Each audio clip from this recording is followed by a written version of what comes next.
5, 4, 3, 2, 1, fire!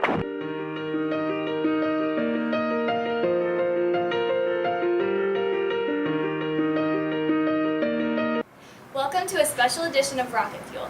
Today I will be interviewing Duval County's Supervisor of Elections, Jerry Holland. Hi. Hey, very nice to meet you. Nice to meet you too.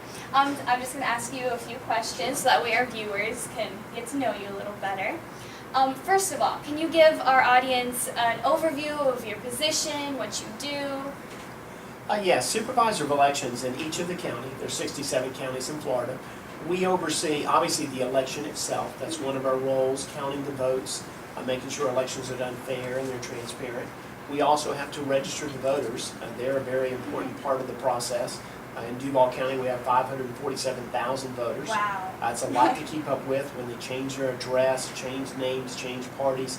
We have to keep all that in our system. And then also qualifying candidates. Any of the local candidates qualify through our office.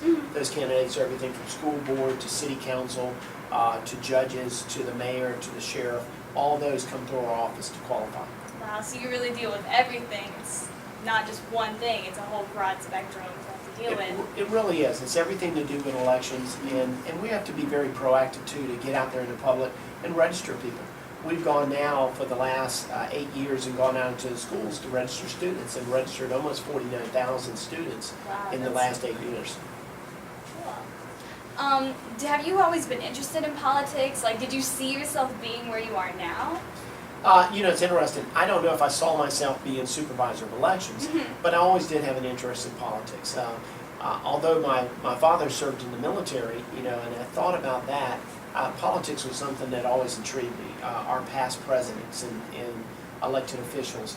And so I got involved first on the Jacksonville City Council and really enjoyed that and really enjoyed helping my community. I was a district council person, seeing a park put in or a road improved or a traffic light put in, helping people. And elections was really something that came out of a close election for me. My first election I lost by 46 votes.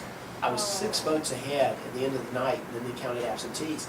So I really had an interest on how did the election process work? When it's that close, is it accurate? And those kind of things. And that's what really intrigued me about getting involved in elections. That's interesting. That's cool that something like that got you to motivate you to get more into it and actually get this far. I bet you're happy with where you are at now. I am, and I started really with everybody can do this also, is by being a poll worker. My first involvement in elections was really working the polls, and you get paid to do that. A lot of people think they volunteer and they're free, but you really get to see the process on a daily basis. You're there from the time it opens to it closes.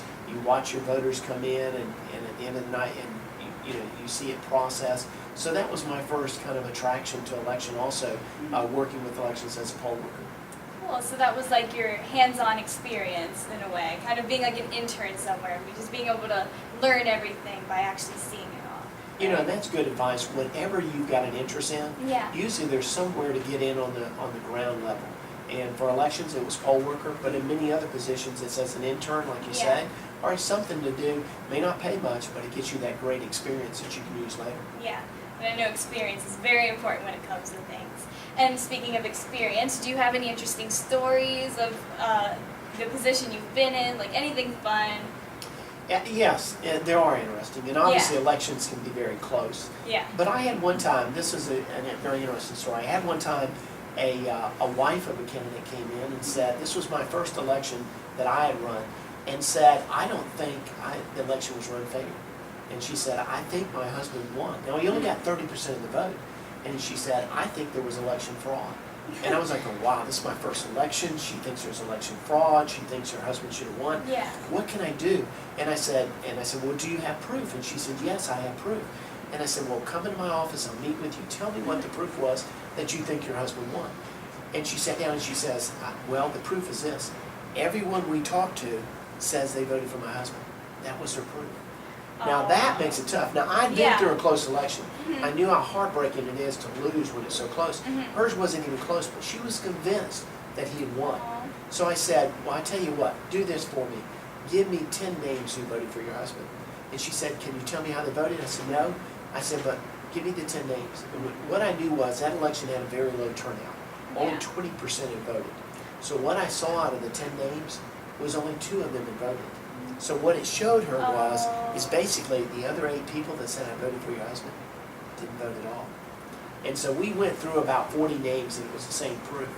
But what it really showed to me is that, take the time when someone has a concern about elections, listen to what their complaint is, Yeah. and go through the process, because when she left the office, she was convinced her husband didn't, lose the election by fraud, that basically and everyone voted that said they were going to vote for her husband, he might have won. Yeah. But in a sense, other people didn't tell her the truth, but she left believing that elections really were fair in Duval County. Oh, that's good. I guess that really stresses the importance of actually going out and voting too, whenever you have the right to. Am I It correct? really does. Yeah. There's very seldom an election that is won that if everyone would have voted, it couldn't have changed the outcome of the election.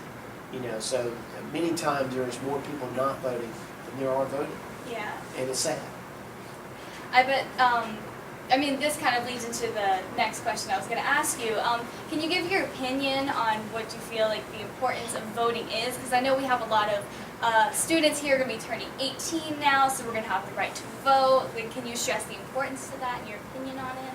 It's very important. And probably the biggest thing that people don't vote, is a couple things. They'll say, what does one vote make a difference? Does it really make a difference? Well, I can tell you, many elections are decided by just a few votes. And believe it or not, in Florida, almost every election cycle, some city, some elected member actually ends up with a tied race. There was a story of an election in Orange Park, just south of us, where it was tied. And the candidate went home and found out that his wife didn't vote. Now that can be a very disappointing situation. But sometimes elections are decided by one vote. Yeah. The other side of it is, it's about expressing your opinion. It's about having a stake in the game and really saying, this is what I believe. And it's not just voting, it may be getting involved with that candidate, helping in a campaign, talking to other people, spreading your word so that other people go and vote too. It's very important. That's great. I know we have learned in some of our classes as well, we need to vote. Once we have the right to, if we want to have an opinion, we need to vote and not be silent about it. And so I think that's great what you just said on how important it is. I hope everyone listens to that. Now, if there's anybody who wants to get into the same field as you, deal with politics and elections, is there any advice that you would give them on what you say they should do? Yes, I would. One is, most elected officials are very available to sit down and talk to. If you have an interest in being a city council person or a state representative or supervisor of elections or anything, reach out to the position that you have an interest in. Ask them, can you come and talk to them? And sit down with them and they'll share with you how they came to hold that position. Yeah. The other side of it is also get involved in a campaign. You can do something from as small as walk door to door with the candidate or going out and spreading the candidate's message or waving signs, but you'll learn about a campaign. You'll learn about how it's grassroots and how it's about walking and reaching out to voters. So really get involved on a campaign, reach out to an elected official, sit down and talk with them. You'll learn a lot. Okay. And last question, it's kind of a tradition. What did you think of our school? I know you got a tour, you got to meet some people. What did you think overall? I tell you, I'm very impressed with your school. I really Thank am. From all levels, I got to go in many of the classrooms. Some of them engaged in whatever they were teaching. I'm impressed on the facilities. The students all have a great attitude. I would definitely recommend the school to anyone. Thank you so much. Thank you. Awesome.